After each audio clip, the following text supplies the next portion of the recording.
Cəmiyyətdə iki pis xüsusiyyət var.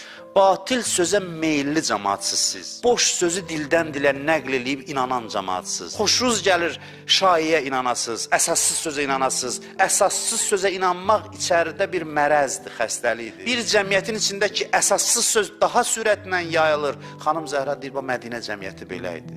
Əsassız sözü şaiyəni at ortaya, dildən dilə nəql olunsun, hamıdan meyillidir inanmağa. Çünki batil söz həva-i nəfsinə uyğundur, sərf eləyir. Mədinələr deyir ki, siz şayələrlə idarə olunursunuz. Bir dənə sözü at ortaya, göydə tutacaqsınız və bütün sizin ictimai rəyiniz o batil sözün əsasında formalaşacaq. Bugün bəyən bu yoxdur, sosial şəbəkələr bunun ən bariz nümunəsidir.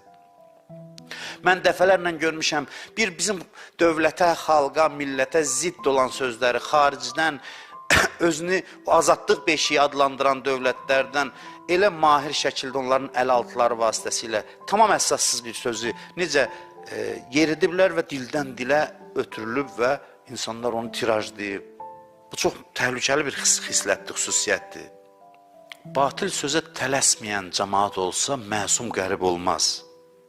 Cəmaat əsassız sözü təsdiq eləməyə bir dənə tələsməsin.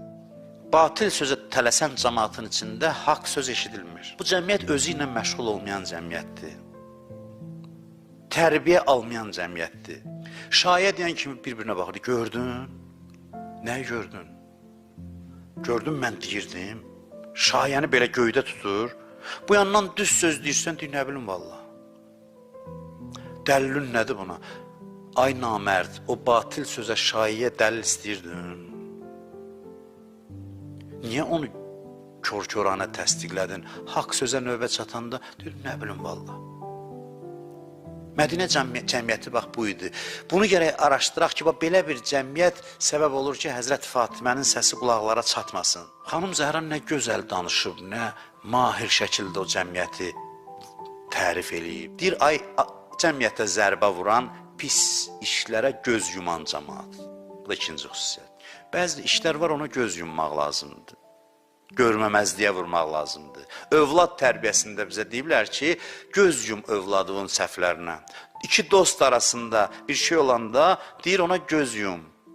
Biz göz yummuruq, şişirdirik. Sən mənə niyə belə dedin? Sən niyə orada belə elədin? Göz yummaq lazım olan yerdə göz yummuruq.